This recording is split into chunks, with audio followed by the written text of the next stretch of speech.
कथेचं नाव आहे अबोला a journey of love, भाग 5.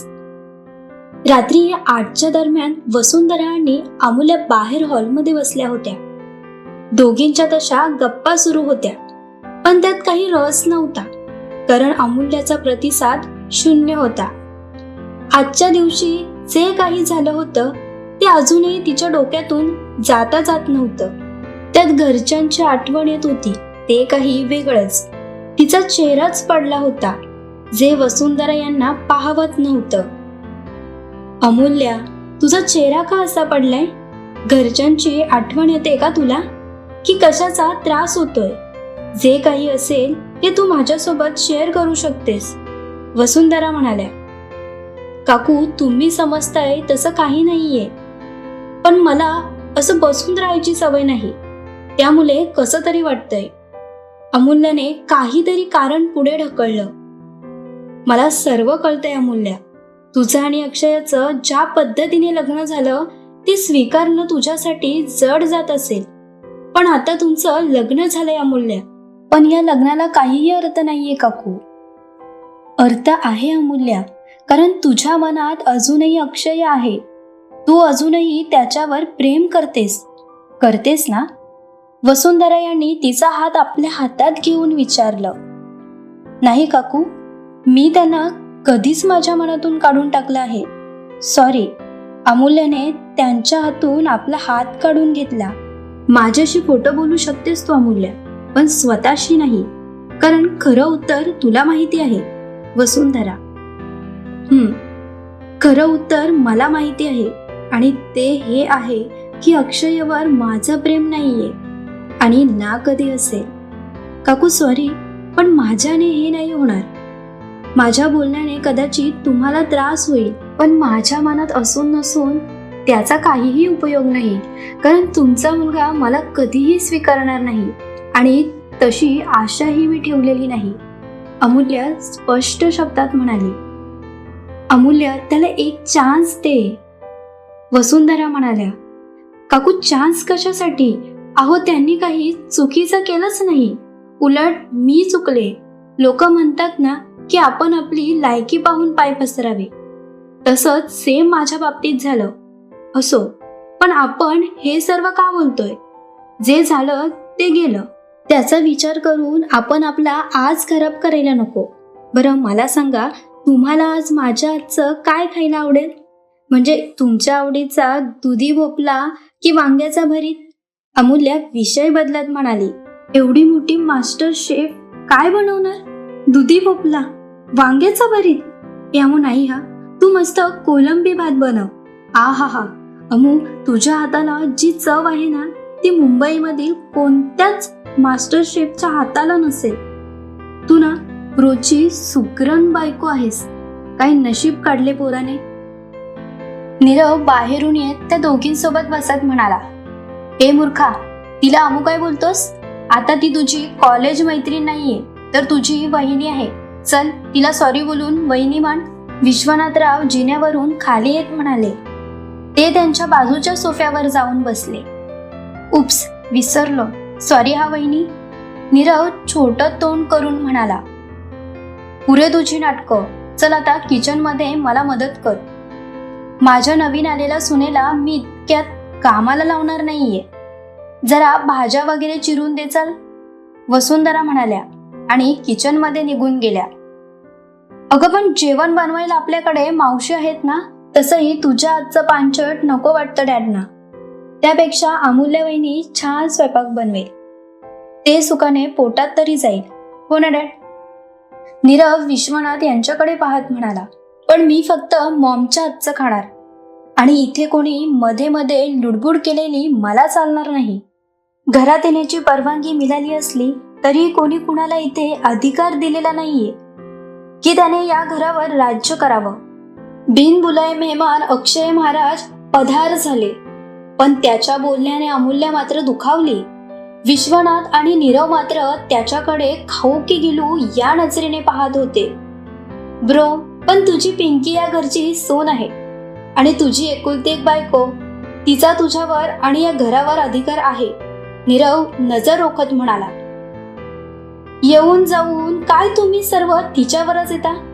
हे लग्न लग्न नाहीये, मनाविरुद्ध झालेलं ओझं आहे.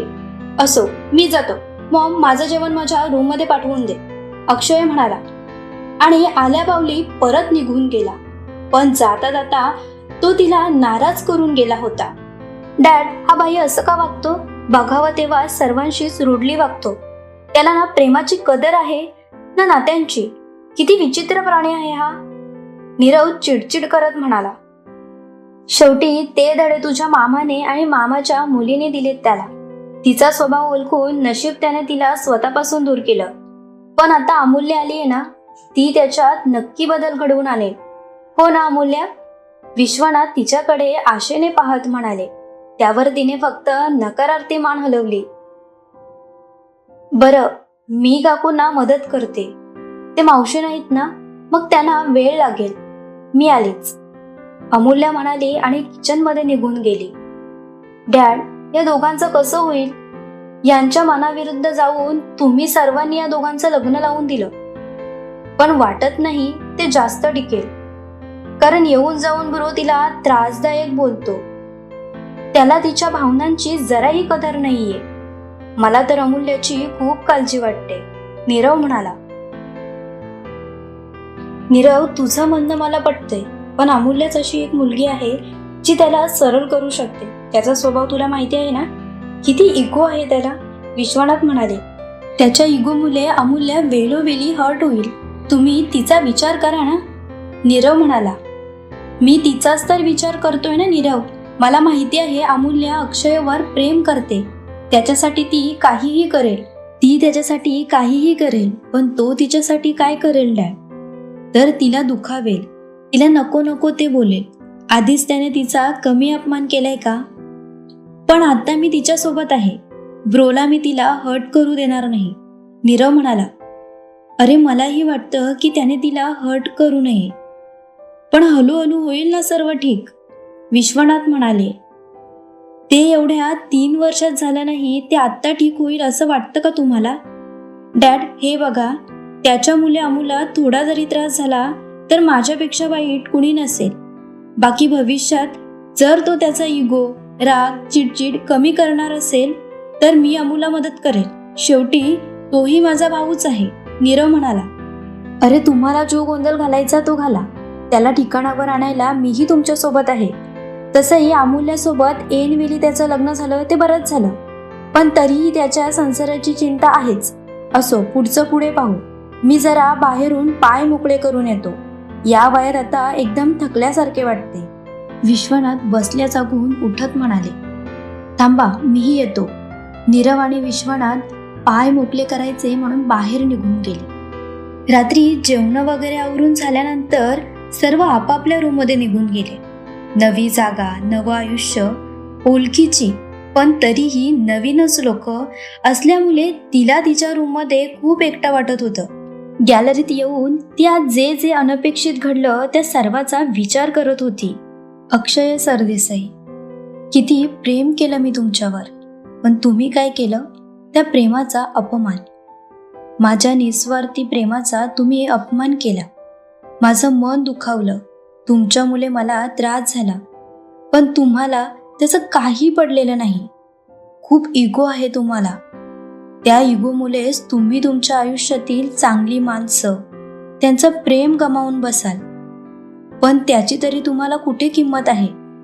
तुम्ही फक्त स्वार्थी आहात. पण तरी इथे माझेच नशीब खोटे.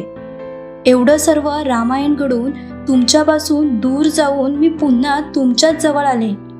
पण आता कोणी कितीही समजावलं तरीही मी तुमच्याशी बोलणार नाही. आपल्यामध्ये ना प्रेम असेल ना काळजी असेल, तो फक्त बोला. अमूल्य स्वतःशीच विचार करत होती. ती तिच्याच विचारांमध्ये हरवली असता मागून तिच्या खांद्यावर कोणी हात ठेवला तसं ती दचकली. अमूल्या, मी आहे, वसुंधरा म्हणाल्या. तसं तिने हुश केलं. काकू, तुम्ही आता इथे? काही काम होतं का?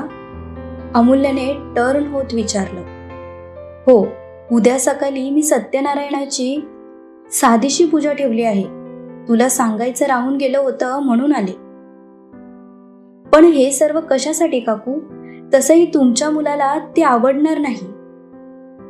त्याला मी सांगितलं आहे, तो जसा लग्नासाठी उभा राहिला तसंच उद्याच्या पूजेसाठीही तो बसेल. तू नको काळजी करू, सर्व ठीक होईल. आता तू झोपून घे आणि सकाळी लवकर तयार होऊन खाली ये. मी पूजेसाठी तुझ्या घरच्यांनाही बोलावून घेतलं आहे. वसुंधरा यांनी प्रेमाने तिच्या गालावर हात फिरवला आणि तिला निरोप देऊन त्या आल्या पावली निघून गेल्या. त्या जातात की तिचा मोबाईल वाजला. स्क्रीनवर दक्षचं नाव झळकत होतं. ते पाहून तिने आनंदाने कॉल रिसीव्ह केला. हॅलो दक्ष. अमूल्या लगेच हलवी झाली होती. दीदी तू ठीक आहेस ना? तो अक्षय नको असलेले जिजू तुला काही बोलले नाहीत ना? त्यांनी तुला पुन्हा त्रास दिला नाही ना? ए दीदी, मला तुझी खूप काळजी वाटते. त्या इगो माणसासोबत तरी तुझं लग्न व्हायला नको होतं. दक्ष म्हणाला. पण आपली दीदी तर त्यांच्यावर प्रेम करते. पलीकडून अविरा म्हणाली. छोटी, तू अजून झोपली नाहीस? आणि आई बाबा ते कसे आहेत? माझी काळजी करत असतील ना ते? अमूल्य म्हणाली. दीदी, आम्हा सर्वांनाच तुझी काळजी वाटते ग. खरंच तुझं लग्न त्या माणसासोबत व्हायला नको होतं. आपल्या बाबांना जर माहिती असतं की त्याने कसा तुझा अपमान केला होता तर त्यांनी कधीही तुझं लग्न त्याच्याशी लावून दिलं नसतं. तू त्यांना सांगायला हवं होतं. दक्ष म्हणाला. म्हणजे माझ्यामुळे त्यांना आणखीन त्रास. आता जे व्हायचं होतं ते तर आपण बदलू शकत नव्हतो ना. पुढे काही होईल ते आपण बदलू शकतो. एवढं सर्व तर मी आधी सहन केलंय. मग आणखीन थोडं सहन केलं तर कुठे काय बिघडतं? अमूल्य, पण तुला त्रास होईल ना दीदी. आधीच तू कमी त्रास सहन करतेस का? स्वतःकडे तू फारसं लक्षही देत नाहीस. आणि हे सुद्धा त्या नको असलेल्या जिजूंमुळे झालंय. अविरा म्हणाली. अजून त्यांना तुम्ही किती बोलणार आहात? जे झालं ते झालं. तू खुश आहेस का दीदी? तुला तुझं प्रेम मिळालं म्हणून? दक्षने विचारलं. माहिती नाही. बरं चल, उशीर झालाय ना. तुम्ही दोघंही आता झोपून घ्या. आपण उद्या बोलूया. आणि आई बाबांची काळजी घ्या. त्यांना त्रास देऊ नका. मी ठेवते. सकाळी पूजेसाठी मला लवकर उठायचं आहे. Good night. अमूल्या दक्षचं बोलणं इग्नोर करत म्हणाली. गुड नाईट दीदी. दक्ष आणि अविरा एकत्र म्हणाले आणि त्यांनी कॉल कट केला. कॉल कट झाला तसं अमूल्या आत रूममध्ये निघून आली आणि तिने स्वतःला बेडवर झोकून दिले. दक्ष म्हणाला तसं मला माझं प्रेम मिळालं म्हणून मी खुश आहे का? माहिती नाही. जुन्या फिलिंग्स पुन्हा डोकावू नये म्हणून अमूल्याने लगेचच विचार झटकून दिले आणि आपले डोळे बंद केले. थोड्या वेळाने तिला शांत झोप लागली. कथेचा 5वा भाग आवडला असेल तर लाईक, कमेंट्स व सबस्क्राईब करायला विसरू नका. चला तर पुढील भागात लवकरच भेटू. धन्यवाद.